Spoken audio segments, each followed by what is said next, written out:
Live from downtown Detroit, Local 4 News at 11 starts now.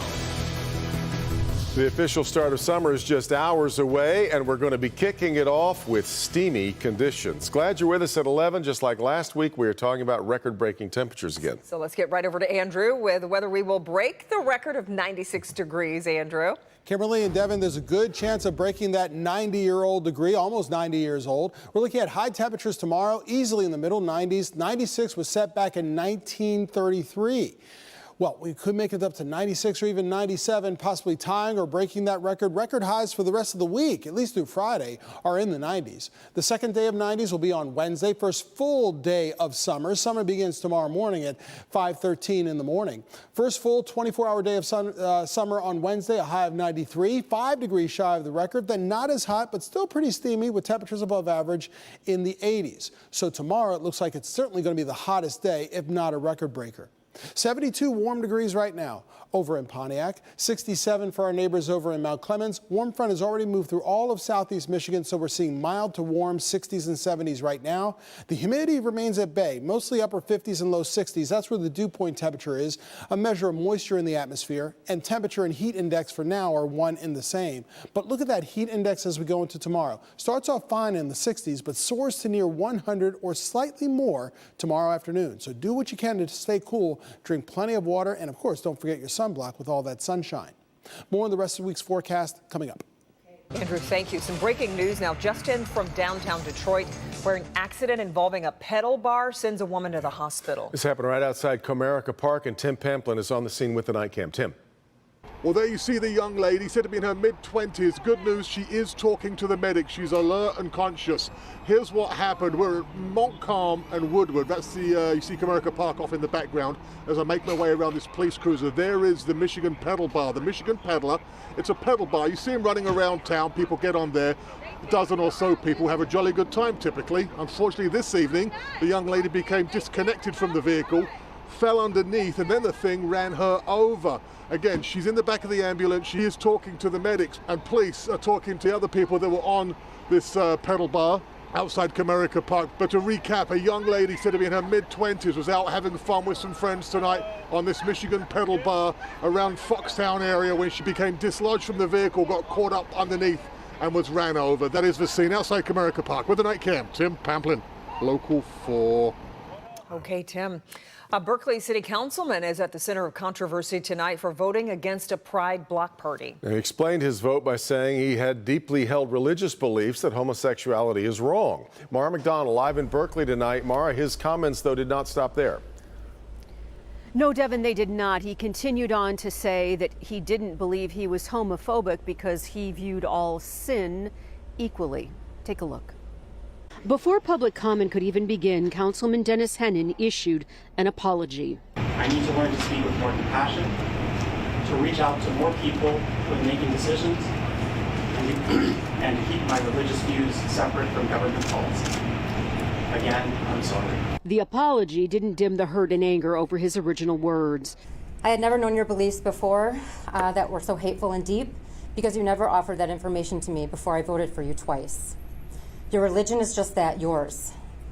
If you're using it to cast votes, you do not deserve a seat at this table. Hennon is embroiled in controversy after he not only voted no on a Pride block party, which the rest of the council supported, but his reasons why, including his, quote, deeply held religious beliefs and claiming he wasn't homophobic because he felt equally about all kinds of sin. Those words enraged the standing room only crowd. It is difficult to grasp what you meant when you compared our lives and our love to all kinds of sin. We're glad that you now recognize that our community will not tolerate hate from our government, but the harm that you have caused is not so easily undone. Before the June 6th meeting, we knew you as Dennis Hennon, the council member. Now we know you as Dennis Hennon, the bigot. Back here live, despite the apology, many asked for him to resign his position on the city council, some even saying that they would support a recall. We're live in Berkeley tonight. I'm Mara McDonald, Local 4. Okay, Mara, thank you. Police in Dearborn Heights tonight searching for the person responsible for damaging a pregnancy center that offers free services to women. Our Pamela Osborne is live outside the center near Ann Arbor Trail and Telegraph. Pam, this wasn't just windows smashed either. Right, Kimberly. So if you take a look here, you can see where the vandals tried to leave a message behind. It's been erased, but the people who operate this center here, they say that there have been other pregnancy centers throughout the country that have had vandalism, damage, and have been tagged as well. That leads them to believe that they're being targeted for their pro-life views and stance. They also say the person who did this had little to no consideration for the families and the women they serve here.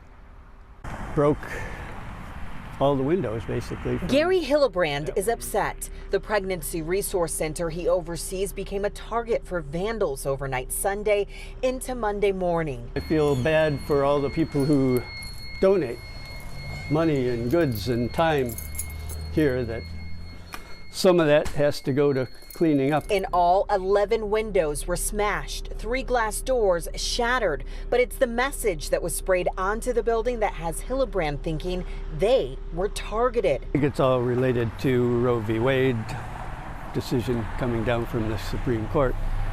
A lot of people are upset about that and taking it out, oddly enough, on people like us who are trying to help the ladies who are pregnant and need help. Just last month, 97 mothers turned to the Linen Pregnancy Center for help. They offer the basics like formula, diapers, clothing, and support with parenting and budgeting classes, even ultrasounds. Receiving 2 burglary alarms, front door and lobby motion. Is everything okay? The security system working now didn't alert them to any issues overnight. The cameras in the back did not capture who vandalized their property.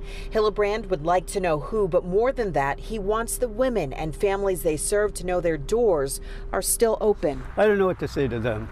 I just, for our clients, I want them to know we're still here. They are now contemplating putting cameras along the front side of this business, which they didn't think they'd have to do because it's pretty well lit and it sits right up against a major road. But as we know, something did happen here. Dearborn Heights Police now investigating. Reporting live tonight, I'm Pamela Osborne, Local 4. Yeah, okay, Pam, thank you. A community coming together tonight to address violence in Ecorse. This event comes just weeks after a reported rise in crime that included 4 shootings at the Renaissance Estates apartment complex. Well, those who attended tonight's event, though, at the International Gospel Center Church saw the Wayne County Sheriff and the acting police chief disagreeing on the amount of help being provided by the Sheriff's Office. I'm not here to play games. I'm not here to play politics. I'm here to serve the citizens of Ecorse. So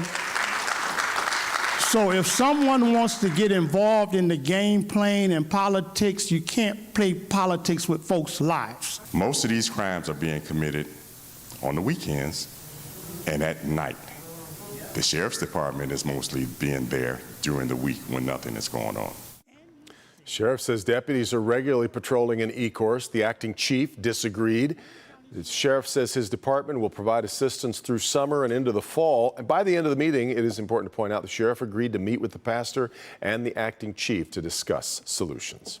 Tomorrow morning, Detroit City Council is expected to vote on another tax break for Dan Gilbert's Hudson site development. Downtown skyscraper project now expected to cost $1.4 billion, and Bedrock is seeking an additional $60 million tax break from the city. Last week, the Detroit City Council delayed a vote after pushback from residents. Today, Mayor Duggan defended the project. We've had a site that's been empty for 40 years. Dan Gilbert steps up and is building the second largest building in the entire state of Michigan at a time nobody else is trying that.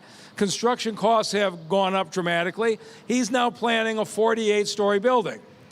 If he doesn't have this $60 million, he's going to go back and look at, can I build a building that big? And we all lose. Tomorrow's City Council meeting, which we'll be following, starts at 10 a.m. President Joe Biden says he is close to making a decision on whether to support a temporary break from the federal gas tax. A pause would lower the cost per gallon by more than 18 cents, but it requires action by Congress. How soon can we expect a decision? Well, I hope I have a decision based on data I'm looking for by the end of the week. Will you be sending Americans gas tax cards, gas rebate cards? Well, that's part of what we consider. That's part of the whole operation. Right now, the national average price for a gallon of gas is $4.98. Here in Metro Detroit, we're paying an average of $5.26 per gallon. Hours from now, the next hearing on the January 6th insurrection will kick off, and this one will focus on former President Trump's alleged efforts to influence state legislators and election officials to overturn the 2020 election. We're going to hear from Georgia's Secretary of State Brad Raffensperger about the pressure he faced from President Trump to find the votes necessary for him to win the state of Georgia. Tomorrow's hearing begins at 1 p.m.